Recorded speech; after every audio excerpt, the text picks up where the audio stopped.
7 حاجات لازم في العشرينات.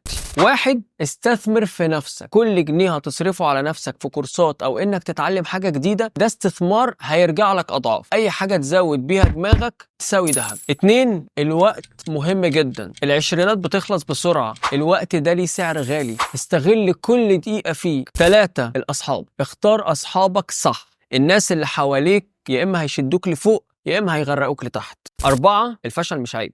لو وقعت اتعلم تقوم، الفشل مش نهاية العالم. 5. المخاطرة في العشرينات زي ما تقول كده لازم، خليك جريء، ما تقولش لا، أحسن ما تندم بعدين إنك ما لعبتهاش صح. 6. صحتك أهم من أي حاجة. النجاح مش هيجي وانت عيان أو مش قادر، لازم تهتم بصحتك وتاكل كويس وتعمل رياضة. 7. وفر واستثمر. العشرينات فرصة تبدأ تحط فلوسك على جنب. كل ما تبدأ بدري كل ما تضمن مستقبل أفضل. تابعني واستنى الفيديو الجاي، وافتكر إني قلت لك